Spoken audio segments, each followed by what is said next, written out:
أعوذ بالله من الشيطان الرجيم. بسم الله الرحمن الرحيم.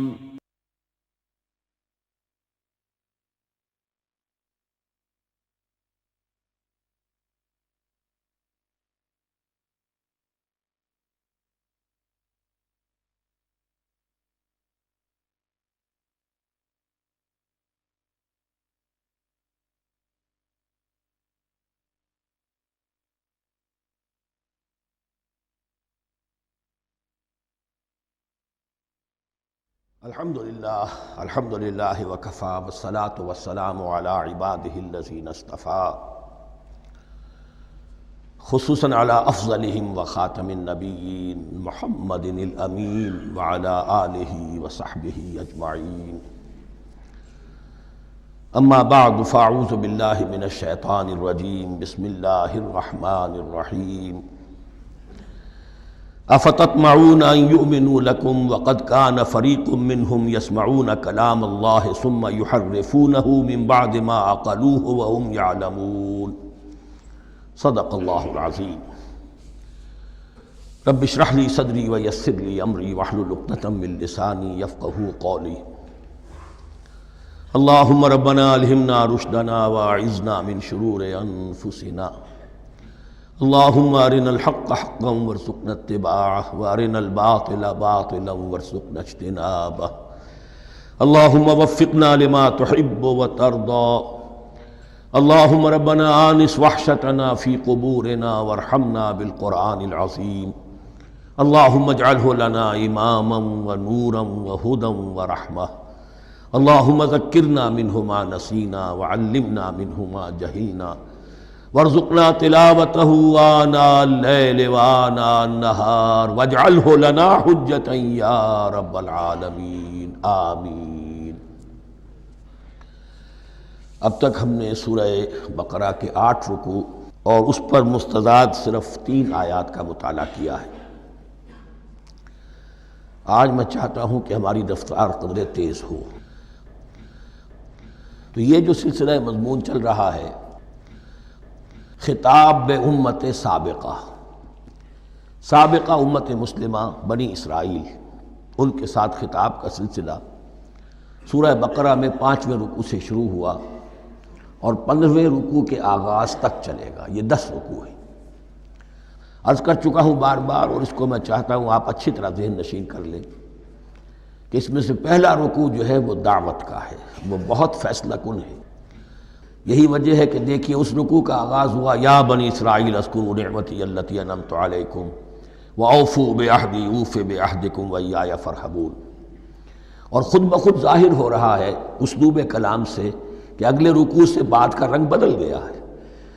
یا بنی اسرائیل اذکروا نعمتی التی انعمت علیکم وانی فضلتکم علی العالمین واتقوا یوما لا تجزی نفس عن نفس شیئا ولا يقبل منها شفاعت ولا يؤخذ منها عدل ولا هم ينصرون. یہ تہدید کا انداز ہے، دھمکی کا انداز ہے. تو میں نے عرض کیا تھا کہ 5واں رکوع اس خطاب میں بمنزلہ فاتحہ ہے، بہت اہم ہے. اور بقیہ جو 9 رکوع ہیں ان میں بریکٹ کا انداز ہے کہ 2 آیتوں سے بریکٹ شروع ہوتی ہے، انہی 2 آیتوں پر بریکٹ ختم ہوگی. یہ ملامت کا خطاب ہے اور ان کے خلاف ایک مفصل فرد قرارداد جرم جو ہے وائد کی گئی ہے، جس کے نتیجے میں وہ اس منصب سے معزول کر دیے گئے جس پر 2000 برس سے فائز تھے، اور ان کی جگہ پر اب امت محمد، نئی امت مسلمہ علی صاحب الصلاۃ والسلام، اب اس کا نصب، اس کی انسٹالیشن اور اس کی انسٹالیشن سیریمنی کے طور پر تحویل قبلہ کا معاملہ. یہ ربط کلام اگر سامنے نہ رہے تو انسان کھو جاتا ہے. قرآن مجید کی طویل صورتوں کو پڑھتے ہوئے کہ بات کہاں سے چلی تھی، کدھر جا رہی ہے، کیا ربط ہے، کیا تعلق ہے، سیاق کلام کیا ہے، اس کو میں اس لیے بار بار، حالانکہ مجھے معلوم ہے کہ وقت کم ہے لیکن میں اس چیز کو زیادہ اہمیت دے رہا ہوں. اب ان 9 رکوعوں کے مضامین میں کچھ تو واقعات ہیں، تم نے یہ کیا، تم نے یہ کیا، تم نے یہ کیا. ظاہر بات ہے ترجمہ تو کرنا ہوگا، کچھ مختصر وضاحت بھی کرنی ہوگی، لیکن ان کے تفصیل میں جانے کی ضرورت نہیں. لیکن آپ نے دیکھا کہ کچھ واقعات کے بعد پھر کچھ ایسے یونیورسل ٹروتھس بیان ہوئے ہیں، ایسے عظیم حقائق، یہ جو ابدی حقائق ہیں ان کا کسی وقت سے، کسی قوم سے، کسی خاص گروہ سے تعلق نہیں، وہ تو اصول ہیں، سنت اللہ ہم انہیں کہہ سکتے ہیں، یہ اللہ کے جو عام قوانین ہیں، قواعد ہیں اس کائنات میں۔ ایک تو قوانین ہے طبعیہ، فزیکل لاز، ایک مورل لاز ہے کہ جو اس دنیا میں اللہ تعالیٰ کی طرف سے کار فرما ہے۔ تو جہاں وہ مورل لاز آتے ہیں جنہیں آپ کہا کرتے تھے جب بچپن میں کہانی پڑھی اور کہانی کے بعد لکھا اس کا مورل لیسن کیا ہے، اس کہانی سے سبق کیا حاصل ہوا، تو تھوڑے تھوڑے وقفے کے بعد وہ آیات آتی ہیں کہ جو اس گویا کہ اس سلسلہ کلام کے اندر یہ انتہائی اہمیت کی حامل ہیں، اس لیے کہ وہ یونیورسل اہمیت کی حامل ہیں، اور ان میں در حقیقت ایک رہنمائی پوشیدہ ہے موجودہ امت مسلمہ کے لیے۔ مثلا جتنا حصہ ہم اب تک پڑھ چکے ہیں ان میں سے پہلے تو وہ آیت یاد کیجئے، وَضُرِبَتْ عَلَيْهِمُ الذِّلَّةُ وَالْمَسْكَنَةُ وَبَاءُوا بِغَضَبٍ مِّنَ اللَّهِ۔ معلوم ہوا کہ ایسا ہو سکتا ہے کہ ایک امت مسلمان ہو، اس پر اللہ کے بڑے فضل ہوئے ہوں، بڑا اکرام ہوا ہو، بہت انعام ہوا ہو، پھر وہ اپنی بے عملی یا بد عملی کے باعث اللہ تعالیٰ کے غضب کی مستحق ہو جائے اور ذلت اور مسکنت اس پر تھوپ دی جائے۔ یہ ایک یونیورسل ٹروتھ وہاں سے نکل آیا کہ ہمیں سوچنا ہوگا، یہ ایک لمحہ فکریہ ہے امت مسلمہ کیا کہ کیا ہم تو کہیں آج اس پوزیشن میں نہیں ہیں۔ حدیث میں آپ کو سنا چکا ہوں، لَيَأْتِيَنَّ عَلَىٰ أُمَّتِي مَا أَتَىٰ عَلَىٰ بَنِي إِسْرَائِيلَ حَسْبَ النَّعْلِ بِالنَّعْلِ۔ دوسرا اسی طرح کا یونیورسل ٹروتھ والا مقام تھا آخری جو ہم نے کل پڑھا ہے، ثُمَّ قَسَتْ قُلُوبُكُمْ وَهِيَ كَالْحِجَارَةِ أَوْ أَشَدُّ قَسْوَةً۔ کسی مسلمان امت کا یہ حال بھی ہو سکتا ہے کہ ان کے دل اتنے سخت ہو جائیں کہ سختی میں پتھروں کو اور چٹانوں کو مات دے جائیں۔ یہ بھی ایک کیفیت ہے جو سامنے آئی، حالانکہ قوم وہ ہے انی فضلتکم علی العالمین، از کجا تاب کجا، لیکن یہ حقیقت بھی ہمارے سامنے آئی کہ یہ چیزیں جو ہیں اپنی جگہ پر امکانات میں سے ہیں۔ البتہ یہاں ایک بات میں عرض کر دوں کہ اس قساوت قلبی میں پوری امت برابر مسلط جو ہے مبتلا نہیں ہوا کرتی، اس میں امت کے جو قائدین ہوتے ہیں اور امت مسلمہ کے قائدین اس کے علماء ہوتے ہیں، سب سے زیادہ شدت کے ساتھ یہ خرابی ان میں آتی ہے، اس لیے کہ باقی لوگ تو پیروکار ہیں، پیچھے چلتے ہیں، وہ اعتماد کرتے ہیں کہ یہ ہے اللہ کی کتاب کے پڑھنے والے، یہ ہے تورات کے حامل، یہ جانتے ہیں، وہ ان کے پیچھے پیچھے چل رہے ہوتے ہیں۔ لیکن جو لوگ جان بوجھ کر اللہ کی کتاب میں تحریف کر رہے ہوں، انہیں تو پتہ ہے ہم کیا کر رہے ہیں۔ جو لوگ جان بوجھ کر حق کو پہچان کر اس کا انکار کر رہے ہیں، انہیں تو پتہ ہے کہ ہم کیا کر رہے ہیں۔ در حقیقت یہ سزا ان پر آتی ہے۔ یہ بات اب ان آیات میں جو آج ہم پڑھنے چلے ہیں بہت زیادہ واضح ہو جائے گی انشاءاللہ۔ فرمایا افتطمعون ان یؤمنوا لکم، تو اے مسلمانوں کیا تم یہ توقع رکھتے ہو کہ یہ ایمان لے آئیں گے تم پر، تمہاری بات مان لیں گے؟ ظاہر بات ہے مسلمانوں کو توقع تھی کہ مشرکین مکہ تو بہت دور تھے دین سے، توحید سے دور، رسالت کا کوئی تصور ہی نہیں، کتاب کوئی ان کے پاس تھی ہی نہیں۔ یہ تو یہود ہیں اور ان کے پاس تو کتاب رہی ہے، یہ موسیٰ کے ماننے والے ہیں، یہ توحید کے علم بردار ہیں، یہ آخرت کا بھی اقرار کرتے ہیں، تو انہوں کو جھٹپٹ مان لینا چاہیے۔ تو جو مسلمانوں کے دل میں، عام مسلمانوں کے دل میں جو حسن ظن تھا، اب در حقیقت یہ اس کو ایڈریس کیا جا رہا ہے، افتطمعون ان یؤمنوا لکم، تمہیں بڑی طمع ہے، کوشش ہے، تمہاری خواہش ہے، آرزو ہے، تمنا ہے، توقع ہے کہ یہ بات مان لے گے تمہاری۔ وَقَدْ كَانَ فَرِيقٌ مِّنْهُمْ يَسْمَعُونَ كَلَامَ اللَّهِ ثُمَّ يُحَرِّفُونَهُ مِن بَعْدِ مَا عَقَلُوهُ وَهُمْ يَعْلَمُونَ، جبکہ حال یہ ہے کہ ان میں سے ایک جماعت، ایک گروہ وہ بھی ہے کہ جو اللہ کے کلام کو سن کر پھر اس میں تحریف کرتا رہا ہے، اس کے بعد کہ اس کو سمجھ لیتا تھا اور اچھے جان بوجھ کر تحریف کرتا تھا۔ اب ظاہر بات وہ گروہ کون ہوں گے؟ علماء ہی تو ہیں نا۔ عام آدمی تو تحریف نہیں کر سکتا تھا، تحریف کرنے والے تو علماء تھے۔ افتؤمنون ان یؤمنوا لکم وقد کان فریق منہم یسمعون کلام اللہ ثم یحرفونہ من بعد ما عقلوہ وہم یعلمون وَإِذَا لَقُوا الَّذِينَ آمَنُوا قَالُوا آمَنَّا۔ اب دیکھیے ایک بات بڑی عجیب سامنے آئے گی کہ جس طرح منافقین مسلمانوں میں تھے ایسے ہی منافقین یہود میں بھی تھے۔ یہود میں سے کچھ لوگ ایسے تھے کہ جن پر حق جب منکشف ہو گیا اور کچھ ان کی صالح فطرت بھی تھی، اب وہ آنا چاہتے تھے اسلام کی طرف، لیکن اپنے خاندان کو، گھر والوں کو، اپنے کاروبار کو، اپنے قبیلے کو چھوڑنا بھی ممکن نہیں تھا، اور قبیلوں کی سرداری جو ہے وہ ان کے علماء یہود کے پاس ہے۔ تو دل ان کے کچھ صاف ساتھ آ چکے تھے اہل ایمان کے، اور جب وہ اہل ایمان سے ملتے تھے تو کبھی کبھی باتیں بھی بتا دیں، ہاں یہ بات جو محمد کہہ رہے ہیں یہ تورات میں لکھی ہوئی تھی، واقعی یہ بات یوں ہی تھی۔ اب اس کے بعد جب وہ جاتے تھے اپنے شیاطین کے پاس، وہی شیاطین ان کے علماء، ان کے بڑے سرکردہ لوگ، تو وہ جا کر انہیں ڈانٹ ڈپٹ کرتے تھے، بے وقوفو یہ کیا کر رہے ہو، تم یہ بات بتا رہے ہو انہیں تاکہ اللہ کے ہاں جا کر وہ تم پر حجت قائم کرے کہ انہیں پتا تھا اور پھر بھی انہوں نے نہیں مانا۔ اب یہ ان کا آپس کا مکالمہ ہو رہا ہے۔ وَإِذَا لَقُوا الَّذِينَ آمَنُوا قَالُوا آمَنَّا، اور ان میں سے کچھ لوگ ہیں کہ جب ملتے ہیں اہل ایمان سے تو وہ کہتے ہیں ہم ایمان لے آئے۔ وَإِذَا خَلَا بَعْضُهُمْ إِلَىٰ بَعْضٍ، اور جب وہ خلوت میں ہوتے ہیں ایک دوسرے کے ساتھ، قالوا وہ کہتے ہیں اتحدثونہم، کیا تم بتا رہے ہو ان کو، بما فتح اللہ علیکم، وہ باتیں جو اللہ نے کھولی ہیں تم پر، لیحاجوکم بہ عند ربکم، کہ وہ تم پر حجت قائم کریں تمہارے رب کے پاس، کہ اللہ اس نے مانا تھا کہ ہاں تورات میں یہ ہے، تو تم ذرا عقل سے کام لو، اور یہ حقیقتیں جو تورات کے ذریعے سے ہمیں معلوم ہے ان مسلمانوں کو مت بتاؤ۔ اس پر اللہ کا تبصرہ کیا ہے، افلا تعقلون، یہ تو ابھی انہی کا قول ختم ہوا کہ کیا تم عقل نہیں ہے کہ تم ایسا بے وقوفی کا کام کر رہے ہو۔ اولا یعلمون، یہ تبصرہ اللہ کا ہے، تو کیا یہ لوگ نہیں جانتے ان اللہ یعلم ما یسرون وما یعلنون، کہ اللہ تو جانتا ہے وہ سب کچھ بھی جو وہ چھپاتے ہیں اور وہ سب کچھ بھی جسے وہ ظاہر کرتے ہیں۔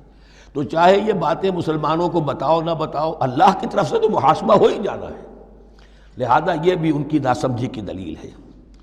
اب آ رہی ہے وہ اصل اہم بات جو میں نے آج ابتدا میں بیان کر دی تھی، وَمِنْهُمْ أُمِّيُّونَ، ان میں سے بھی ایک طبقہ تو ہے ان پڑھ لوگوں کا۔ اب دیکھیے امی اصل میں تو ایک طرح سے کہنا چاہیے کہ مشرکین عرب کے لیے لفظ ہے قرآن مجید میں، کیوں؟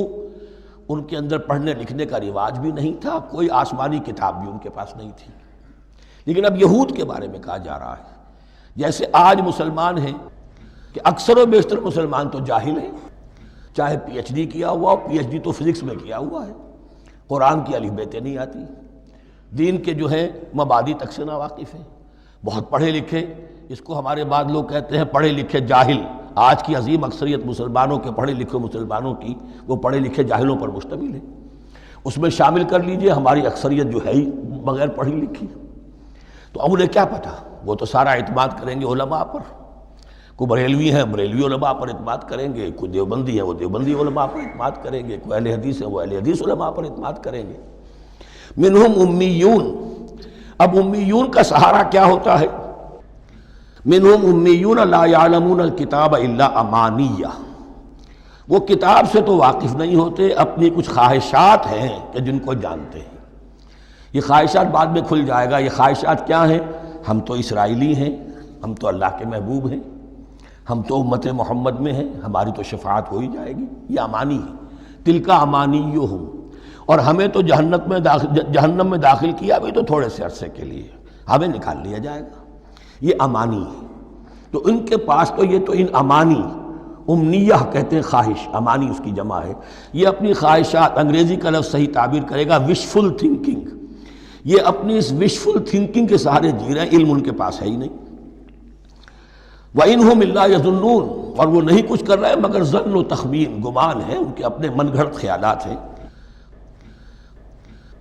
فَوَيْلٌ لِّلَّذِينَ يَكْتُبُونَ الْكِتَابَ بِأَيْدِيهِمْ، تو اصل ہلاکت اور بربادی اور ویل کے بارے میں بعض روایات یہ بھی آئی ہیں کہ وہ جہنم کا وہ طبقہ ہے جس سے خود جہنم پناہ مانگتی ہے، سخت ترین۔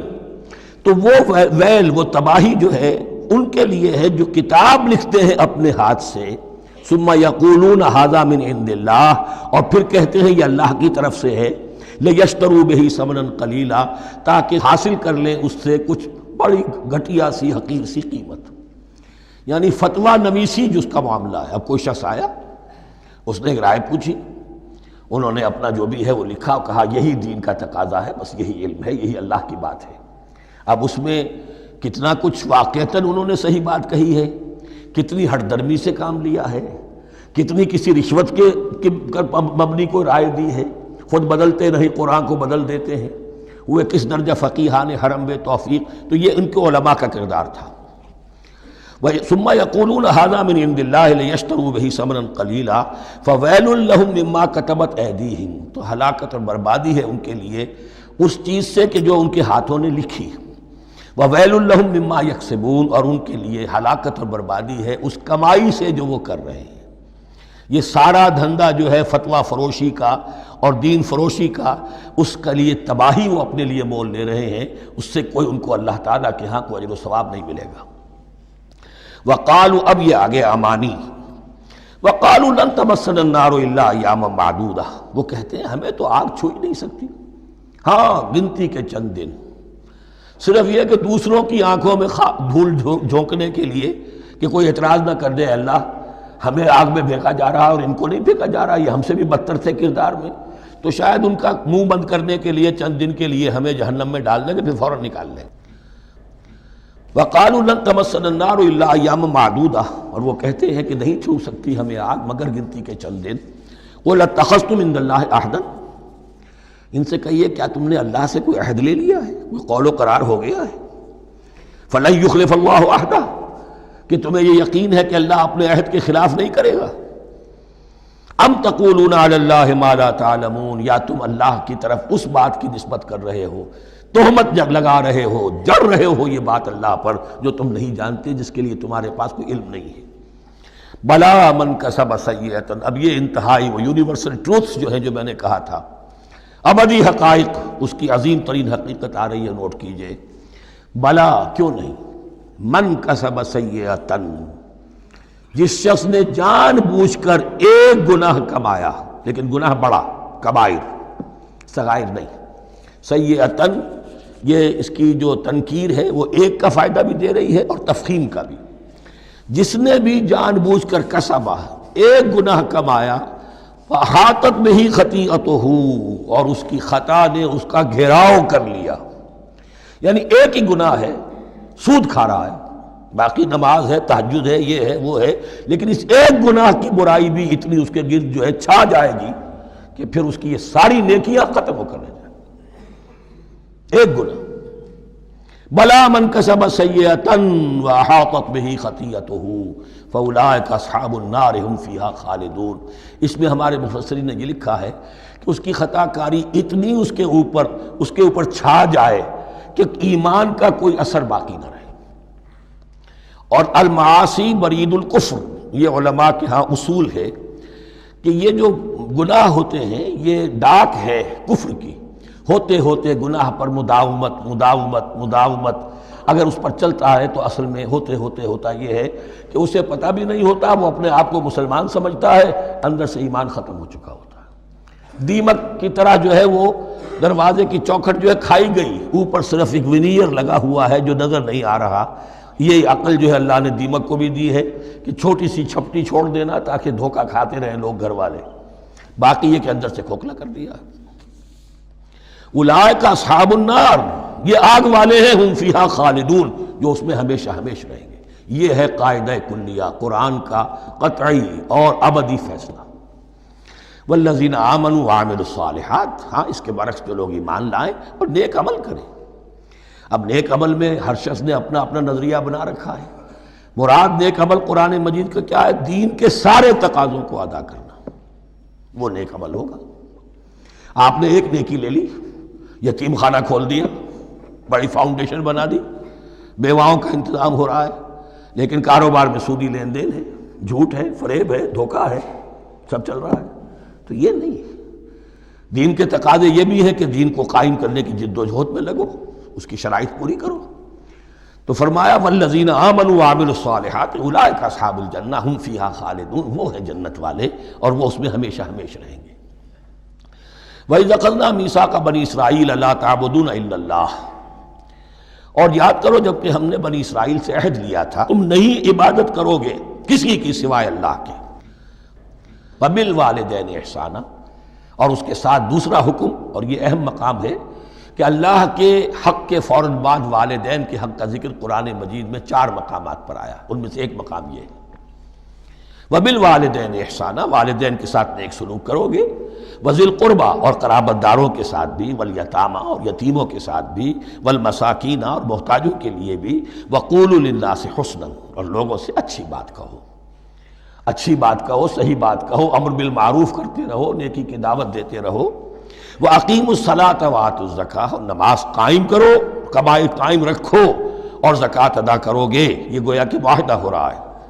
ثُمَّ تَوَلَّیْتُمْ پھر دیکھو تم نے اس سے پیٹھ موڑ لی، اِلَّا قَلِيلًا مِنْکُمْ سوائے تم میں سے تھوڑے سے لوگوں کے، وَأَنْتُمْ مُعْرِضُونَ اور تم ہو ہی پھر جانے والے، تمہاری یہ عادت گویا کہ طبیعت ثانیہ ہے۔ اب ایک خاص مثال آ رہی ہے، اس کے بعد پھر ایک بہت بڑا یونیورسل ٹروتھ آئے گا۔ مثال کیا ہے؟ اللہ نے ان سے ایک عہد لیا تھا، وَإِذْ أَخَذْنَا مِيثَاقَكُمْ ہم نے تم سے یہ عہد بھی لیا تھا، لَا تَسْفِكُونَ دِمَاءَكُمْ دیکھو اپنا خون نہیں بہاؤ گے، یعنی آپس میں جنگ نہیں کرو گے، لڑو گے نہیں، تم بنی اسرائیل ایک وحدت بن کر رہو گے، جیسے کہ قرآن مجید میں آیا ہے انما المؤمنون اخوۃ، تم بھائی بھائی ہو، لا تسفکون دماءکم اپنا خون نہیں بہاؤ گے، ولا تخرجون انفسکم من دیارکم اور نہ ہی تم نکالو گے اپنے کچھ لوگوں کو ان کے گھروں سے۔ اب یہاں مجھے وضاحت کرنی پڑے گی ورنہ بات سمجھ میں نہیں آئے گی کہ جب حضرت یوشع ابن نون کی سرکردگی میں بنی اسرائیل نے فلسطین کو فتح کرنا شروع کیا اور سب سے پہلے جیریکو فتح کیا گیا شہر، اس کے بعد جب سارا فلسطین فتح کر لیا تو انہوں نے ایک مرکزی حکومت قائم نہیں کی، 12 قبیلوں نے 12 حکومتیں بنا لی، جیسے 12 چشمے تھے پانی کے ویسی 12 حکومتیں۔ اب ظاہر بات ہے جہاں 12 حکومتیں ہوں گی تو وہ طوائف الملوکی جس کو کہتے ہیں، آپس کی کھٹ پٹ ہوتی تھی، جنگیں ہوتی تھی، پھر ان میں سے ایک دوسرے پر حملہ کر کے وہاں کے لوگوں کو نکال باہر کرتے تھے، بھاگنے پر مجبور کر دیتے تھے، تو یہ تھی ان کی کیفیت۔ لیکن اس کے بعد پھر جب وہ لوگ چلے گئے کہیں کفار کے ملک میں چلے گئے، اب کفار نے جو ہے ان کو لا کر اور ان کے سامنے ان کے ہاں بیچنا چاہا، چونکہ غلام بن گئے وہاں جا کر یا انہوں نے غلام بنا لیا، تو اب فدیہ دے کر چھڑا رہے ہیں کہ ہمیں حکم دیا گیا ہے کہ جو بھی تمہارا اسرائیلی بھائی ہو اس کو فدیہ دے کر چھڑا لو اگر کہیں وہ اسیر ہو جائے۔ تو ایک حکم کو تو مانا نہیں اور دوسرے پر عمل ہو رہا ہے۔ حکم تو یہ تھا کہ آپس میں خون ریزی کرو ہی نہیں، وہ اس حکم کو تو توڑ دیا، لیکن بڑے متقیانہ انداز میں اب جو اس وقت اس کی وجہ سے جو غلام بن گئے یا اسیر ہو گئے اب ان کو چھڑوا رہے کہ اللہ کا حکم ہے، شریعت کا حکم ہے۔ یہ ہے وہ تضاد جو مسلمان امتوں کے اندر ہو جاتا ہے، اس پر آئے گا وہ یونیورسل ٹروتھ۔ وَإِذْ أَخَذْنَا مِيثَاقَكُمْ لَا يَسْتَسْفِكُونَ دِمَاءَكُمْ جب یاد کرو جب کہ ہم نے تم سے عہد لیا تھا کہ تم اپنا خون نہیں بہاؤ گے، وَلَا تُخْرِجُونَ أَنفُسَكُم مِّن دِيَارِكُمْ اور نہ ہی تم اپنے آپ کو اپنے لوگوں کو ان کے گھروں سے نکالو گے، ثُمَّ أَقْرَرْتُمْ وَأَنْتُمْ تَشْهَدُونَ پھر تم نے اقرار کیا تھا اس عہد کو اور قول و قرار کو مان لیا تھا پورے شعور کے ساتھ، تشہدون مانتے ہوئے، ثُمَّ أَنْتُمْ هَؤُلَاءِ پھر تم وہی ہو، تم ہی ہو وہ تو تقتلون انفسکم اپنے ہی لوگوں کو قتل بھی کرتے ہو، وتخرجون فریقا منکم من دیارہم اور اپنے ہی لوگوں میں سے کچھ لوگوں کو ان کے گھروں سے باہر نکالتے ہو، تظاہرون علیہم بالاسم والعدوان ان پر چڑھائی کرتے ہو گناہ کے ساتھ بھی اور زیادتی کے ساتھ بھی، وَإِن یاتوکم اسارا اور اگر وہ قیدی بن کر تمہارے پاس آتے ہیں تفادوہم تو اب تم ان کا فدیہ دے کر انہیں چھڑاتے ہو، وَهُوَ مُحَرَّمٌ عَلَيْكُمْ إِخْرَاجُهُمْ حالانکہ ان کا تو نکالنا ہی تم پر حرام کیا گیا تھا۔ اب یہ واقعہ آپ نے پڑھ لیا، سمجھ لیا، اب دیکھیے اس سے جو سبق ہے، مورل لیسن ہے جو ابدی ہے، أَفَتُؤْمِنُونَ بِبَعْضِ الْكِتَابِ وَتَكْفُرُونَ بِبَعْضٍ تو کیا تم ہماری شریعت کے ایک حصے کو مانتے ہو اور ایک کو نہیں مانتے؟ اب دیکھیے یہ الفاظ اب ہوں گے تعویل عام، جہاں کہیں بھی یہ طرز عمل ہوگا تو یہ آیت اس کو کور کرے گی۔ افتؤمنون ببعض الکتاب وتکفرون ببعض تو کیا تم مانتے ہو ہماری کتاب کے ایک حصے کو اور ایک کو نہیں مانتے؟ فما جزاء من یفعل ذلک منکم تو نہیں ہے کوئی سزا اس کی جو یہ حرکت کرے تم میں سے، الا خزی فی الحیات الدنیا سوائے اس کے کہ دنیا کی زندگی میں رسوائی ہو، ذلت ہو، ویوم القیامہ اور قیامت کے دن یردون الی اشد العذاب وہ لوٹا دیے جائیں شدید ترین عذاب میں، وما اللہ بغافل عما تعملون اور اللہ تعالیٰ غافل نہیں ہے اس سے جو تم کر رہے ہو۔ آج امت مسلمہ پر 100% یہ آیت منطبق ہو رہی، پورے دین پر چلنے کو تیار نہیں۔ ہر گروہ نے کوئی ایک شے حلال کر لی اپنے لیے۔ ملازم پیشہ طبقہ ہے، رشوت حلال ہے، کیا کرے، اس کے بغیر گزارا نہیں ہوتا۔ کاروباری طبقہ ہے، سود، کیا کرے، اس کے بغیر تو یہ کاروبار چلتا نہیں۔ ہر ایک کے لیے، ہر ایک نے تو نیکی اور بدی کا ایک امتزاج ہے۔ کل دین جب تک وہ نہ ہو تو اس کی سزا یہ ہے خزی فی الحیات الدنیا، وہ ہمارے اوپر ہے۔ ضربت علیہم الذلۃ والمسکنہ، وہ خز اور وہ ذلت المسکنہ تھوپ دی گئی ہے۔ باقی رہ گیا قیامت کا معاملہ، وَيَوْمَ الْقِيَامَةِ يُرَدُّونَ إِلَىٰ أَشَدِّ الْعَذَابِ، شدید ترین عذاب میں۔ تو اپنے طرز عمل سے تو ہم اس کے مستحق ہو گئے ہیں، باقی اللہ تعالیٰ کی رحمت جو ہے دستگیری فرما لے، اس کا اختیار ہے۔ لیکن دھمکی کا پھر انداز دیکھیے، وَمَا اللَّهُ بِغَافِلٍ عَمَّا تَعْمَلُونَ، اللہ غافل نہیں ہے اس سے جو تم کر رہے ہو۔ ہر سال عمرہ فرما کے آ رہے ہیں، کس رقم سے فرما کر آ رہے ہیں یہ اللہ کو معلوم ہے۔ یہ حلال سے کمائی تھی یا حرام سے؟ رمضان مبارک میں حرم میں پہلی صف میں جگہ ریزرو کرائی ہوئی ہے سیٹھ صاحب نے، اور وہاں کے شرطوں کو بھی رشوتیں دیتے ہیں، اور وہ سمجھتے ہیں کہ ہم تو سارا نہا دھو کر آ گئے، سال بھر جو بھی حرام کمائی کی تھی سب پاک ہو گئی۔ اللہ نا واقف نہیں ہے، اللہ تمہاری داڑھیوں سے دھوکہ نہیں کھائے گا، اللہ تمہارے اماموں سے اور ابا اور قبا سے دھوکہ نہیں کھائے گا۔ He knows you through and through. He sees you through and through. وَمَا اللَّهُ بِغَافِلٍ عَمَّا تَعْمَلُونَ أُولَٰئِكَ الَّذِينَ اشْتَرَوُا الْحَيَاةَ الدُّنْيَا بِالْآخِرَةِ، یہ وہ لوگ ہیں جنہوں نے دنیا کی زندگی اختیار کر لی ہے آخرت کو چھوڑ کر۔ فَلَا يُخَفَّفُ عَنْهُمُ الْعَذَابُ وَلَا هُمْ يُنصَرُونَ، تو اب ان کے لیے نہ تو ان سے عذاب میں تخفیف کی جائے گی اور نہ ان کی کوئی مدد کی جائے گی۔ وَلَقَدْ آتَيْنَا مُوسَى الْكِتَابَ وَقَفَّيْنَا مِن بَعْدِهِ بِالرُّسُلِ، اور ہم نے موسیٰ کو کتاب دی، تورات، اور قفینا من بعدہ بالرسل، اور پھر اس کے بعد پے بپے لگاتار ہم رسول بھیجتے رہے۔ ایک بات نوٹ کر لیجئے گا، لفظ رسول اور لفظ نبی میں کچھ فرق ہے، اس وقت تفصیل میں جانے کا موقع نہیں ہے، لیکن یہ تین جوڑے الفاظ کے ایسے ہیں قرآن مجید کی اصطلاحات کے کہ وہ تینوں مترادف کے طور پر بھی استعمال ہو جاتے ہیں اور علیحدہ علیحدہ اپنا مفہوم بھی رکھتے ہیں۔ اور اس کا ایک اصول یہ علماء نے بنایا ہے کہ اذا اجتمع تفرقا وَإِذَا تَفَرَّقَا اجتمعا۔ ایک ہے ایمان اور اسلام، اب یہ بھی مسلم مومن ایک ہی شے ہے، لیکن یہ کہ ایک شے تو نہیں ہے، کچھ فرق بھی ہے۔ کہیں جہاں ان دونوں الفاظ کو لایا جائے گا بالمقابل تو فرق نظر آ جائے گا، لیکن عام طور پر مسلم کی جگہ مومن، مومن کی جگہ مسلم استعمال ہو جائے گا۔ call the rose by any name it will smell as sweet۔ اس طرح جہاد اور قتال کا معاملہ ہے، دو الفاظ ہیں، مختلف ہیں، مفہوم جدا بھی ہے لیکن ایک دوسرے کی جگہ آ بھی جائیں گے۔ تیسرے نبی اور رسول، فرق ہے، ہر نبی رسول نہیں ہوتا، ہر رسول نبی ہے، یعنی نبی عام ہے، رسول خاص ہے۔ نبی کو جب کسی خاص قوم کی طرف معین طور پر بھیج دیا جاتا ہے تب وہ رسول ہو جاتا ہے، اس سے پہلے اس کی حیثیت ایک ولی اللہ کی ہے، بہت اعلیٰ درجے کا اللہ کا دوست اور ولی جس پر وحی آ رہی ہے۔ عام ولی اللہ میں اور نبی میں فرق یہ ہے، ان پر وحی آتی ہے، ان پر وحی نہیں آتی۔ لیکن اس نبی کو اگر اب آپ بھیج دیں گے کہ جاؤ اذهب الى فرعون، اب وہ رسول ہو گئے، جاؤ اب مدین کی طرف، الى مدین اخاہم شعیبا، اب رسول ہو گئے۔ تو یہ فرق ہے نبی اور رسول کا۔ جیسے آپ کے ہاں CSP کاڈر ہے، اب وہ DC بھی لگ سکتا ہے، کہیں وہ جوائنٹ سیکرٹری لگا ہوا ہے، کہیں ناپسندیدہ آدمی ہے تو OSD لگایا ہوا ہے کہیں، لیکن اس کا کاڈر برقرار رہے گا، CSP تو ہے وہ۔ اسی اعتبار سے ہر نبی ہر حال میں نبی ہے، لیکن اس کو اضافی کیفیت ملتی ہے رسول کی۔ اور ایک بات یہ نوٹ کر لیجئے، نبیوں کو قتل بھی کیا گیا ہے، رسول قتل نہیں ہو سکتے۔ اللہ کا فیصلہ یہ ہے کہ لاغلبن انا ورسولی، میں اور میرے رسول تو غالب آ کر رہیں گے۔ جب بھی کسی قوم نے کسی رسول کی جان لینے کی کوشش کی ہے، اس قوم کو برباد کر دیا گیا اور رسول اور اس کے ساتھیوں کو بچا لیا گیا۔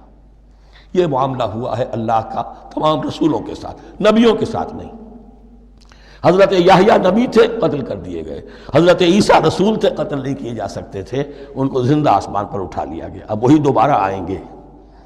تو رسول جو ہے وہ قتل نہیں ہوتا، اور اسی اعتبار سے حضور کی بڑی گہری تمنا تھی، لَوَدِدتُّ أَنْ أُقْتَلَ فِي سَبِيلِ اللَّهِ ثُمَّ أُحْيَا ثُمَّ أُقْتَلَ ثُمَّ أُحْيَا، میری بڑی خواہش ہے میں اللہ کی راہ میں قتل ہو جاؤں، پھر زندہ کیا جاؤں، پھر قتل کیا جاؤں، پھر اللہ کی راہ میں پھر زندہ کیا جاؤں، پھر قتل کیا جاؤں۔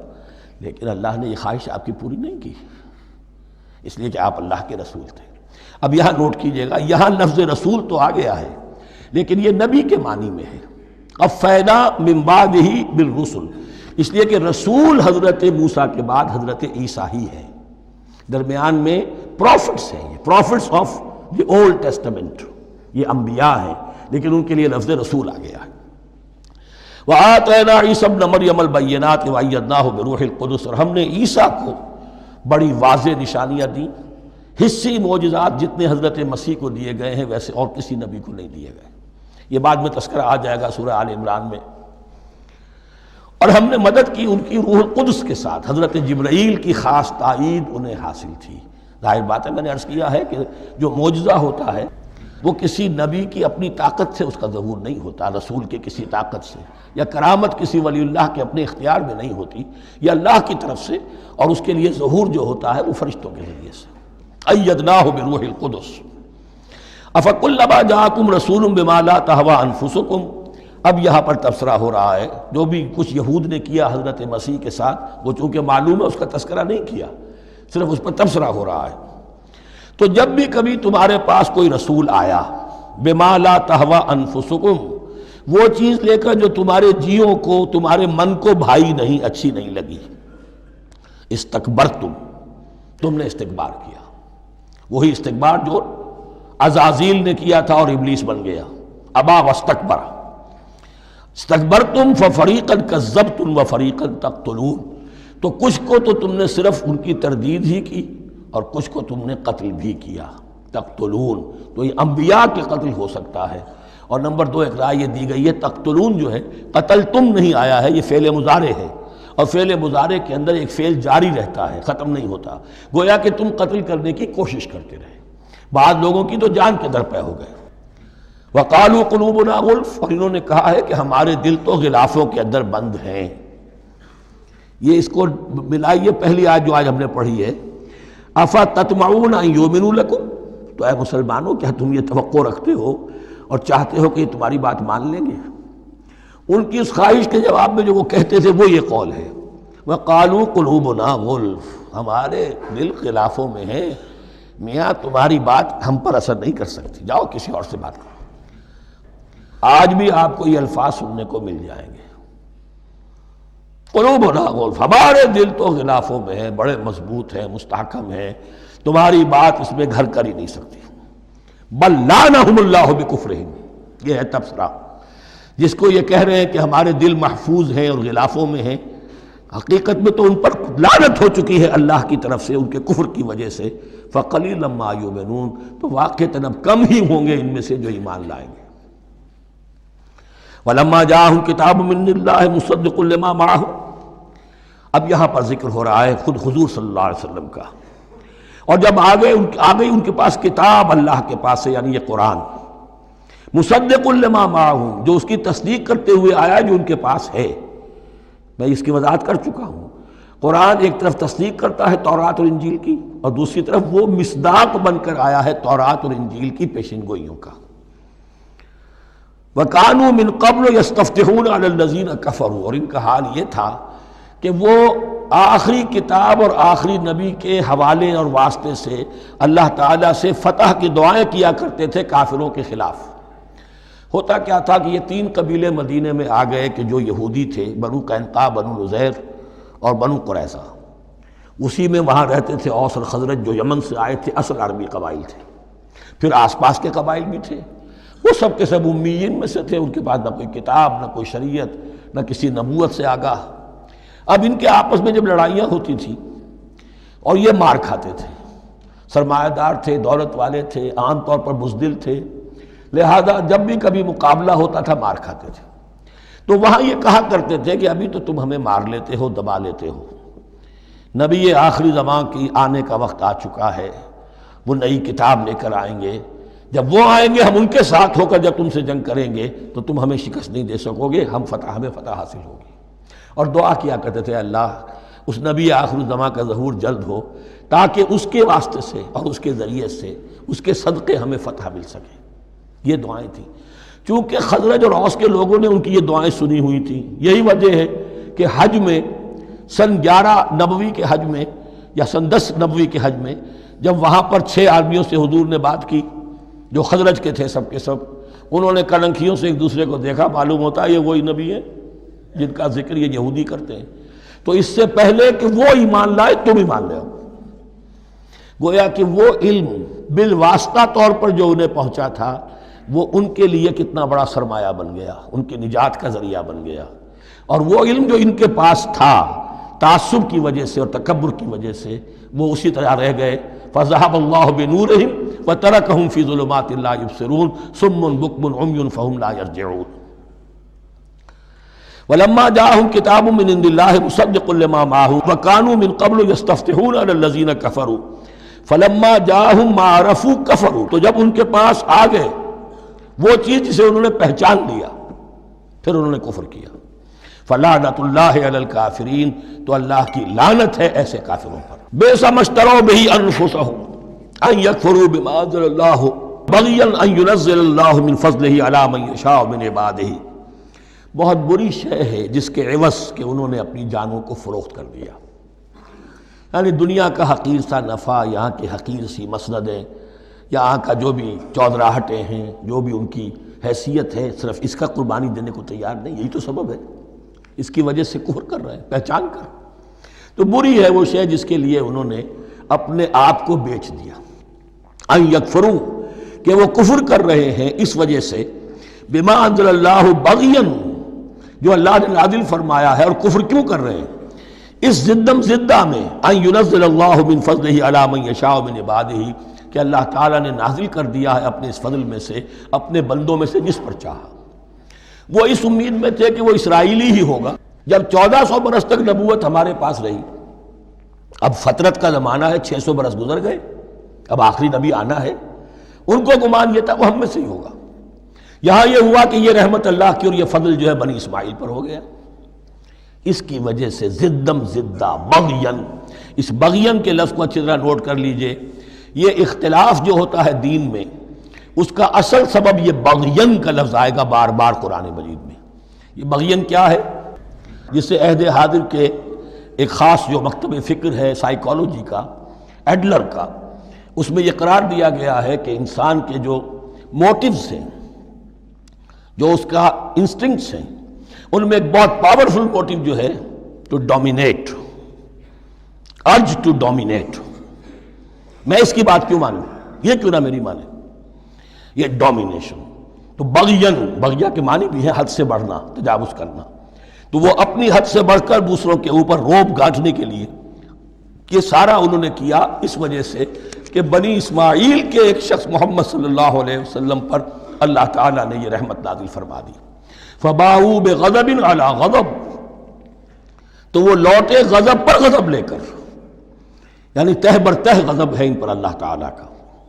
وَلِلْكَافِرِينَ عَذَابٌ مُّهِينٌ. اور ایسے کافروں کے لیے اہانت آمیز، مہین اہانت سے بنا ہے، اہانت آمیز عذاب ہے.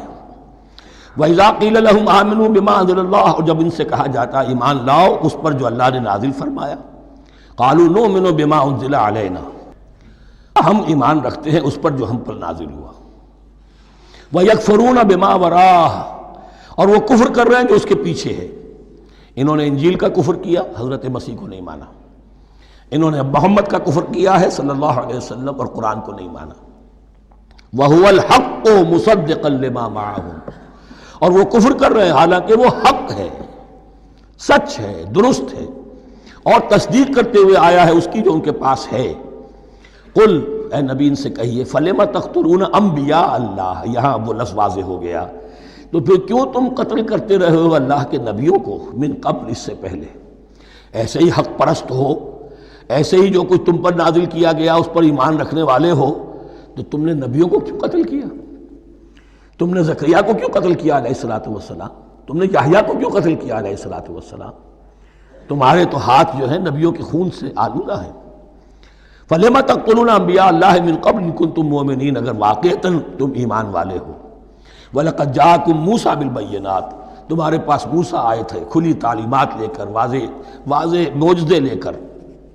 ثُمَّ اتَّخَذْتُمُ الْعِجْلَ مِن بَعْدِهِ، پھر تم نے اس کے بعد اس کی غیر حاضری میں بچھڑے کو اپنا معبود بنا لیا.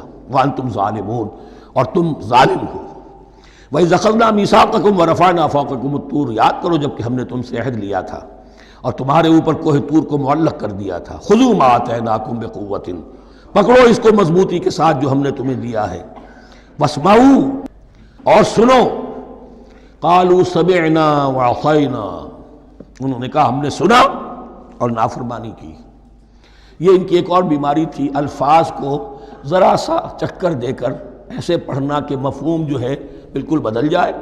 کوئی اعتراض کرے تو کہے گا کوئی شخص کہ اپنے کانوں کا جا کے میل نکلوائیے، میں نے تو اطعنا کہا تھا، آپ کو عصینا سننے میں آ گیا. لیکن وہ اپنے لوگ جو ہوتے تھے ان کے منافقوں کے، اور آپس میں جو ہوتے تھے وہی منافق اس وقت حضرت موسیٰ کے ساتھ. کردار تو ایک ہی رہا ہے ہمیشہ سے. اس کردار کے لوگ جو ہیں یہ حرکتیں کرتے تھے، اور پھر ان سے سرزنش کی جاتی کہ بھائی ہم نے تو کہا تھا سمعنا واطعنا، آپ کے اپنی سماعت میں کوئی خلل ہوگا. قالوا سمعنا وعصینا، ہم نے سنا اور ہم نے رد کیا، نافرمانی کی. وَأُشْرِبُوا فِي قُلُوبِهِمُ الْعِجْلَ بِكُفْرِهِمْ، اور ان کے اس کفر کی پاداش میں یا کفران نعمت کی سزا کے طور پر ان کے دلوں میں بچھڑے کی محبت اور تقدس جو ہے وہ پلا دیا گیا. قُلْ بِئْسَ مَا يَأْمُرُكُمْ بِهِ إِيمَانُكُمْ إِن كُنتُم مُؤْمِنِينَ، کہیے ان سے بری ہیں یہ باتیں، برا ہے وہ جس کا کہ حکم دے رہا ہے تمہیں تمہارا ایمان کے ساتھ یہ حرکتیں. ان کنتم مومنین، اگر تم مومن ہو تو کیا ایمان کے ساتھ یہ حرکتیں ممکن ہوتی ہیں؟ قُلْ إِن كَانَتْ لَكُمُ الدَّارُ الْآخِرَةُ عِندَ اللَّهِ خَالِصَةً مِّن دُونِ النَّاسِ فَتَمَنَّوُا الْمَوْتَ إِن كُنتُم صَادِقِينَ. پھر یہ ایک یونیورسل ٹروتھ آ رہا ہے، بہت اہم. اس کو کرتے ہوئے خود انٹروسپیکشن کی ضرورت ہے پڑھتے ہوئے، کیونکہ ان کا یہ خیال تھا نحن ابناء اللہ وحباؤہ، ہم تو اللہ کے بڑے چہیتے ہیں، بڑے لاڈلے ہیں، اولیاء ہیں، ہم پسندیدہ لوگ ہیں. We are the chosen people of the Lord, یہ ان کا کہنا جو ہے یہ تو ان کی بڑی کھلی بات ہے.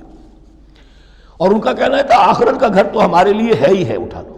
اب دیکھیے لٹمس ٹیسٹ ان کے سامنے رکھا جا رہا ہے، لیکن یہ لٹمس ٹیسٹ میرے اور آپ کے لیے بھی ہے. قُلْ إِن كَانَتْ لَكُمُ الدَّارُ الْآخِرَةُ عِندَ اللَّهِ خَالِصَةً مِّن دُونِ النَّاسِ، اے نبی ان سے کہیے کہ اگر تمہارے لیے آخرت کا گھر اللہ کے پاس خالص کر لیا گیا ہے دوسرے لوگوں کو چھوڑ کر، یعنی تمہاری ریزرویشن ہو چکی ہے وہاں، تمہارے لیے تو جنت ہی جنت ہے. فَتَمَنَّوُا الْمَوْتَ إِن كُنتُم صَادِقِينَ، تو اگر تم سچے ہو تو تمہیں موت کی تمنا کرنی چاہیے، موت کی تمنا کرو. اگر اتنا ہی یقین ہے جنت میں داخل ہونے کا تو دنیا میں رہنا تم پر گراں ہونا چاہیے. یہاں کی تو بہت سی کلفتیں ہیں، بہت سی محنتیں ہیں، مشقتیں ہیں، کتنی کوفت اٹھانی پڑ جاتی ہے. یقین اگر ہو کہ آخرت ہے اور وہاں میرا مقام جنت میں ہے تو زندگی تو لائبلٹی معلوم ہونی چاہیے، ایسٹ معلوم نہیں ہونا چاہیے. پھر تو دنیا سجن نظر آنی چاہیے، جیسا کہ حدیث میں فرمایا گیا الدنیا سجن المومن و جنت الکافر، یعنی کم سے کم یہ کہ دنیا میں زیادہ رہنے کی آرزو تو نہ ہو، یہ کم سے کم ہے. آخرت پر ایمان، اور اگر اپنا معاملہ اللہ کے ساتھ خلوص پر ہے، دھوکے بازی پہ نہیں ہے. بل الانسان علی نفسہ بصیرہ، ہر انسان کو معلوم ہے میں کہاں کھڑا ہوں. آپ کا دل آپ کو بتا دے گا آپ اللہ کے ساتھ دھوکے بازی کر رہے ہیں یا آپ کا معاملہ اللہ کے ساتھ خلوص و اخلاص پر مبنی ہے. اگر یقین ہے کہ خلوص و اخلاص پر ہے تو پھر تو یہ ہے کہ زندگی ایسٹ نہیں لائبلٹی، اور دنیا باغ نہیں قید خانہ نظر آنا چاہیے. اور اس میں انسان رہتا ہے ایک مجبوراً، اللہ نے بھیجا ہے رہنا ہے، جو اس کی طرف سے ذمہ داریاں عائد کی گئی ہیں وہ ادا کرنی ہے. لیکن یہاں رہنے کی خواہش یہ اگر ہے تو یا تو آخرت پر ایمان نہیں یا اپنا اللہ کے ساتھ معاملہ خلوص اور اخلاص پر مبنی نہیں.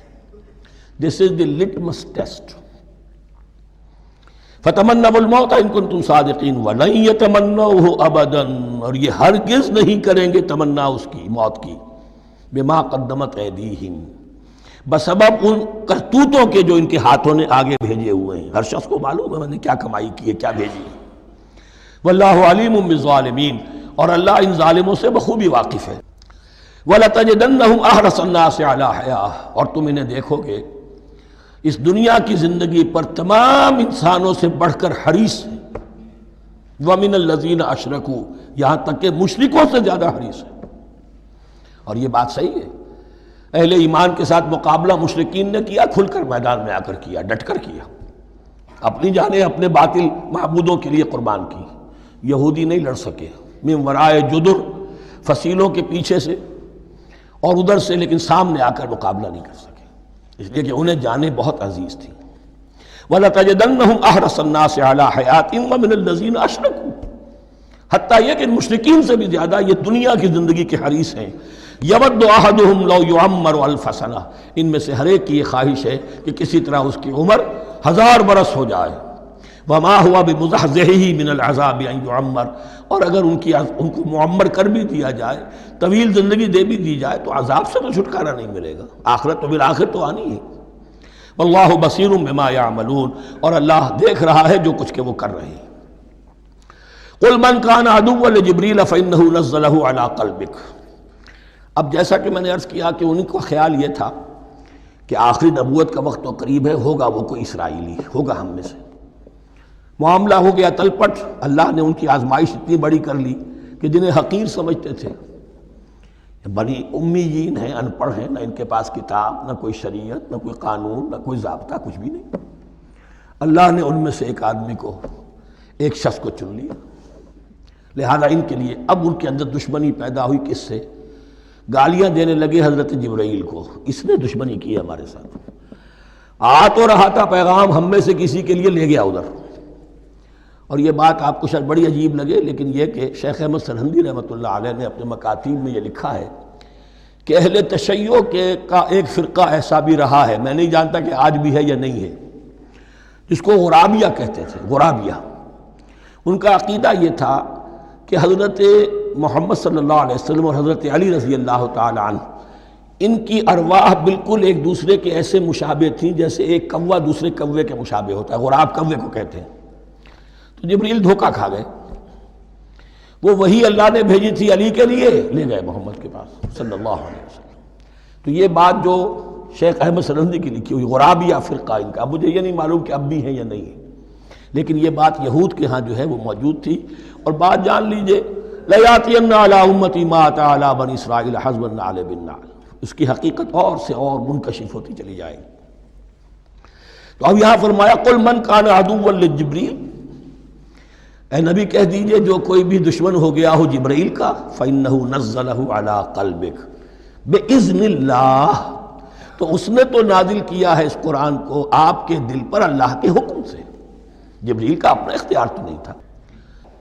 مصدقا لما بین یدیہ، اور یہ تصدیق کرتے ہوئے آیا ہے اس کی جو اس کے سامنے موجود ہے، وہدی وبشریٰ للمؤمنین، اور ہدایت اور بشارت ہے اہل ایمان کے لیے۔ اور اس کے بعد اب فرمایا جا رہا ہے کہ اللہ اور اس کے رسول اور اس کے ملائکہ یہ ایک آرگینک ہول ہیں، یہ ایک جماعت ہے، ان میں کوئی رکھنا نہیں ہو سکتا، ان میں کوئی اختلاف نہیں ہو سکتا۔ اگر کوئی جبریل کا دشمن ہے تو وہ اللہ کا دشمن ہے، اگر کوئی اللہ کے سچے رسول کا دشمن ہے تو وہ اللہ کا دشمن ہے، جبریل کا بھی دشمن ہے۔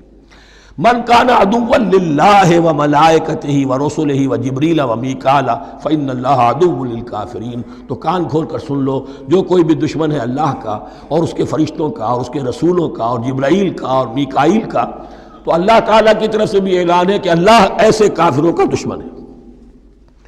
وَلَقَدْ أَنزَلْنَا إِلَيْكَ آيَاتٍ بَيِّنَاتٍ، اور اے نبی ہم نے آپ کی طرف نازل کر دی ہیں روشن آیات۔ وَمَا يَكْفُرُ بِهَا إِلَّا الْفَاسِقُونَ، اور انکار نہیں کرتے ان کا مگر وہی کہ جو سرکش۔ وَمَا يُضِلُّ بِهِ إِلَّا الْفَاسِقِينَ، تیسرے رکوع میں جو سورہ بقرہ کے الفاظ آئے تھے۔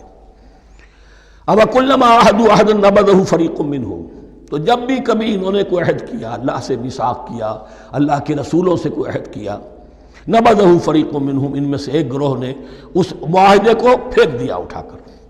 بل اکثرهم لا یؤمنون، بلکہ ان کی اکثریت جو ہے ایمان سے خالی ہے، جیسا کہ حال آج امت مسلمہ کا ہے۔ مسلمان ہیں، ایمان حقیقی، ایمان قلبی، یقین والا ایمان وہ کتنوں کو حاصل ہے؟ ڈھونڈ اب ان کو چراغ رخ زیبا لے کر۔ وَلَمَّا جَاءَهُمْ رَسُولٌ مِّنْ عِندِ اللَّهِ مُصَدِّقٌ لِّمَا مَعَهُمْ نَبَذَ فَرِيقٌ مِّنَ الَّذِينَ أُوتُوا الْكِتَابَ، پھر وہی بات، اور جب آئے ان کے پاس اللہ کی طرف سے ایک رسول یعنی محمد صلی اللہ علیہ وسلم، مصدق لما معہم، اور تصدیق کرتے ہوئے آئے ہیں اس کی جو ان کے پاس موجود ہے، ان کے ساتھ ہے، نبذ فریق من الذین اوتوا الکتاب کتاب اللہ وراء ظہورہم، ان کی ایک گروہ، ان کی ایک جماعت نے اللہ کی کتاب کو اپنی پیٹھوں کے پیچھے پھینک دیا، کانہم لا یعلمون، گویا کہ وہ جانتے ہی نہیں، انجانے سے ہو کر رہ گئے، نہیں ہمیں کچھ پتہ نہیں۔ ان کے عوام پوچھتے ہوں گے کیا یہ وہی نبی ہیں جن کا ذکر نہیں، کیا بولے، کوئی یقین سے نہیں کہہ سکتے، کچھ نہیں، ابھی دیکھیں گے، تیل دیکھو، تیل کی دھار دیکھو، کانہم لا یعلمون، جیسے انہیں علم نہیں۔ وَاتَّبَعُوا مَا تَتْلُو الشَّيَاطِينُ عَلَىٰ مُلْكِ سُلَيْمَانَ، اب ایک اور حقیقت نوٹ کیجئے، جب کسی مسلمان امت میں دین کی اصل حقیقت، اصل تعلیمات سے بہت پیدا ہوتا ہے تو رجحان کدھر ہو جاتا ہے؟ جادو، ٹونا، ٹوٹکا، تعویذ، عملیات، قرآن کی عملیات۔ قرآن اترا تھا کسی اور کے لیے، کام کے لیے، یہ اس کو ذریعہ بناتے ہیں دشمن کو زیر کرنے کے لیے۔ محبوب آپ کے قدموں میں آ کر گرے گا، عمل قرآنی ہے، اتنے 100 روپے کا آپ لے جائیے تو مل جائے گا۔ یہ دندے ہمارے ابھی چل رہے ہیں، خوب چلتے ہیں، اور میں سمجھتا ہوں کہ سب سے زیادہ فلرشنگ کاروبار جو ہے وہ اس طرح کا ہے۔ ہینگ لگے نہ پھٹکڑی، نہ آپ کو کوئی اس میں محنت کرنے کی ضرورت ہے، نہ اس کے اندر آپ کو انویسٹ کرنے کی ضرورت ہے، اور کاروبار چلتا ہے۔ تو وہاں بھی کیا ہوا، وَاتَّبَعُوا، جب دین کی اصل حقیقت کو دور پھینک دیا، انہوں نے پیروی کی اس کی مَا تَتْلُو الشَّيَاطِينُ عَلَىٰ مُلْكِ سُلَيْمَانَ، جو شیاطین جن جو تھے، عَلَىٰ مُلْكِ سُلَيْمَان سے مراد ہے عَلَىٰ عہد ملک سلیمان، حضرت سلیمان کے زمانے میں چونکہ اللہ تعالیٰ نے ان جنات کو حضرت سلیمان کے تابع کر دیا تھا، تو وہاں پر چونکہ ان کا اب جو ہے کوئی میل جول زیادہ تھا لوگوں کے ساتھ، تو وہ انہیں کچھ اس قسم کی چیزیں سکھاتے رہتے تھے، گویا کہ اندر سے تخریب کاری۔ وَاتَّبَعُوا مَا تَتْلُو الشَّيَاطِينُ عَلَىٰ مُلْكِ سُلَيْمَانَ وَمَا كَفَرَ سُلَيْمَانُ وَلَٰكِنَّ الشَّيَاطِينَ كَفَرُوا، اور سن لو، سلیمان نے کبھی کفر نہیں کیا، بلکہ یہ شیاطین تھے کہ جو کفر کرتے تھے۔ جادو کفر ہے، لیکن آپ کو نقش سلیمانی آج تک بھی لفظ ملے گا، نقش سلیمانی، آج بھی مسلمان بھی ان چیزوں کو حضرت سلیمان کی طرف منسوب کر رہے ہیں، وہ ظلم اب بھی جاری ہے۔ وما کفر سلیمان ولکن الشیاطین کفروا یعلمون الناس السحر، وہ لوگوں کو جادو سکھاتے تھے۔ وما انزل علی الملکین ببابل ہاروت و ماروت، اور جو کچھ نازل کیا گیا 2 فرشتوں پر، ہاروت اور ماروت پر، بابل میں۔ بابل یہ ہے پرانا عراق، بیبلونیا، نبوکدنضر بھی بیبلونیا کا بادشاہ تھا، نمرود بھی بیبلونیا کا بادشاہ تھا، عراق کے بادشاہوں کا لقب ہی تھا نمرود، نماردہ اس کی جمع ہے۔ تو حضرت سلیمان کی حکومت جب تھی تو وہاں پر یہ لوگ جنات جو ہیں وہ اس قسم کی تخریب کاری کر رہے تھے، تو اللہ تعالیٰ نے آخری آزمائش کے لیے 2 فرشتوں کو زمین پر اتارا، اور وہ انسانی شکل میں لوگوں کو جادو سکھاتے تھے، بتاتے بھی جاتے تھے دیکھو جادو کفر ہے، ہم سے مت سیکھو، لیکن اس کے باوجود لوگ سیکھتے تھے، تو گویا کہ ان پر اتمام حجت ہو گیا کہ اب ان کے اندر خباثت جو ہے پوری طریقے سے گھر کر چکی ہے۔ وما یعلمان من احد، اور وہ نہیں سکھاتے تھے کسی کو بھی، حتی یقولا انما نحن فتنۃ فلا تکفر، یہاں تک کہ وہ کہہ دیتے تھے کہ دیکھو ہم تمہاری آزمائش کے لیے بھیجے گئے ہیں، ہم فتنہ ہیں تو تم کفر مت کرو۔ فیتعلمون منہما ما یفرقون بہ بین المرء وزوجہ، تو وہ سیکھتے تھے ان دونوں سے وہ شے کہ جس کے ذریعے سے تفریق کر سکیں ایک شخص اور اس کی بیوی کے درمیان، تفرقہ ڈالنا گھروں کے اندر، فساد۔ اب بھی یہ عورتوں کے اندر یہ کام بڑی تیزی کے ساتھ چلتے ہیں، تعویذ اور دھاگے اور کیا کچھ گنڈے چلتے ہیں۔ وما هم بضارین بہ من احد، اور نہیں تھے وہ ضرر پہنچانے والے کسی کو کچھ بھی الا باذن اللہ۔ ایمان کا تقاضا یہ ہے کہ چاہے کوئی دوا ہو وہ بھی باذن رب کام کرے گی، ورنہ نہیں۔ کوئی اور اسباب طبیعیہ ہیں، ان کے بھی اثرات ظاہر ہوں گے اگر اللہ چاہے گا، اس کے بغیر کچھ نہیں ہو سکتا۔ جادو کا بھی اثر ہوگا تو اللہ کے اذن سے ہوگا۔ تو بندہ مومن کو ڈٹے رہنا چاہیے اور مقابلہ کرنا چاہیے۔ وما هم بضارین به من احد الا باذن اللہ ویتعلمون ما یضرهم ولا ينفعهم، اور وہ سیکھتے تھے ان سے وہ چیزیں جو ان کے لیے مضرت بخش تھی، ضرر پہنچانے والی، اور انہیں نفع نہیں پہنچاتی تھی۔ وَلَقَدْ عَلِمُوا لَمَنِ اشْتَرَاهُ مَا لَهُ فِي الْآخِرَةِ مِنْ خَلَاقٍ، حالانکہ یہ بات ان کے علم میں آ چکی تھی کہ جس نے بھی اس چیز کو حاصل کیا، جادو سیکھا، اس کا پھر آخرت میں کوئی حصہ نہیں ہے۔ وَلَبِئْسَ مَا شَرَوْا بِهِ أَنفُسَهُمْ، اور بری تھی وہ چیز جس کے لیے انہوں نے اپنے آپ کو فروخت کر دیا۔ لَوْ كَانُوا يَعْلَمُونَ، کاش کہ انہیں علم ہوتا۔ وَلَوْ أَنَّهُمْ آمَنُوا وَاتَّقَوْا، اور اگر وہ ایمان رکھتے اور تقوی کی روش اختیار کرتے، لَمَثُوبَةٌ مِّنْ عِندِ اللَّهِ خَيْرٌ، تو بدلہ پاتے اللہ کی طرف سے بہت ہی اچھا، بہت خیر۔ لَوْ كَانُوا يَعْلَمُونَ، کاش کہ ان کو معلوم ہوتا۔ یا ایھا الذین آمنوا لا تقولوا رأینا وقولوا انظرنا واسمعوا، اب ایک اور مثال ان کی، وہ تو تھے منافقین بنی اسرائیل جن کا ذکر ہوا، سمعنا وعصینا۔ اب یہاں یہ منافقین جو یہاں پر مسلمانوں میں شامل ہو گئے تھے، یہود کے زیر اثر لوگ، اور آ گئے ہیں مسلمانوں میں بھی، اب ان کا معاملہ کیا تھا؟ جب حضور صلی اللہ علیہ وسلم کی محفل میں بیٹھتے تھے تو جیسے ہوتا ہے، آپ نے کوئی بات فرمائی تو اگر فرض کیجئے کہ ادھر کے لوگوں نے نہیں سنی، بات سمجھ میں نہیں آئی، تو وہ ان سے درخواست کرتے تھے رعاینا، حضور ذرا ہماری رعایت کیجئے، بات کو دوبارہ دہرا دیجئے، ہماری سمجھ میں نہیں آیا۔ اب اس کا وہ کیا کرتے تھے یہودی، یا یہ ان کے یہودیوں کے زیر اثر منافقین، رعاینا، اے ہمارے چرواہے، گویا کہ دل میں خوش ہو رہے ہیں، خباثت نفس اس کو غذا مل رہی ہے، ہم نے تو رعاینا کہہ دیا۔ کسی نے اگر ٹوک دیا، بابا میں نے رعاینا کہا تھا، معلوم ہوتا ہے آپ کی سماعت میں کوئی خلل پیدا ہو چکا ہے، یہ انداز۔ تو مسلمانوں سے کہا جا رہا ہے، یہ واحد آیت ہے اس پورے سلسلے میں جس میں خطاب یا ایھا الذین آمنوا سے ہے، لیکن اصل میں روح سخن اب بھی بنی اسرائیل کی شرارت ہے۔ یا ایھا الذین آمنوا لا تقولوا رعاینا وقولوا انظرنا واسمعوا، دیکھو تم اس لفظ ہی کو چھوڑ دو، اے اہل ایمان تم مت کہا کرو رعاینا، تم کہا کرو انظرنا، اے نبی ہماری طرف توجہ فرمائیے، یا ہمیں مہلت دیجیے۔ نظر کے دونوں معنی ہیں، دیکھنا، ہمیں دیکھیے، اور انتظار بھی اسی سے بنا ہے، ذرا سی مہلت دیجیے۔ واسمعوا، اور دوسرے یہ کہ توجہ سے سنا کرو تاکہ دوبارہ پوچھنے کی ضرورت ہی پیش نہ آئے۔ وللکافرین عذاب علیم، اور ان کافروں کے لیے تو دردناک عذاب ہے۔ ما یود الذین کفروا من اہل الکتاب ولا المشرکین ان ینزل علیکم من خیر من ربکم، اور نہیں چاہتے وہ لوگ کہ جنہوں نے کفر کیا ہے اہل کتاب میں سے اور مشرکین میں سے بھی، کہ نازل ہو تم پر کوئی بھی خیر تمہارے رب کی طرف سے۔ یہ اہل کتاب بھی اور مشرکین مکہ بھی، یہ جل رہے ہیں حسد میں، حسد کی آگ میں، کہ یہ کلام پاک تمہیں کیوں دے دیا گیا، یہ آخری منصب نبوت کا جو ہے خاتم النبیین، یہ منصب جو ہے یہ انہیں کیوں مل گیا؟ وہ نہیں چاہتے کہ کوئی بھی خیر اللہ کی طرف سے تمہیں ملے۔ واللہ یختص برحمتہ من یشاء، حالانکہ یہ اللہ کا پریروگیٹو ہے، اللہ کا فیصلہ ہے، اللہ خاص کر لیتا ہے اپنی رحمت کے لیے جس کو چاہے، یہ اس کا فیصلہ ہے۔ واللہ ذو الفضل العظیم، اور اللہ تعالیٰ بڑے فضل والا ہے۔ ما ننسخ من آیت او ننسها نأت بخیر منہا او مثلہا، ہم نہیں منسوخ کرتے کسی بھی آیت کو یا اسے بھلواتے۔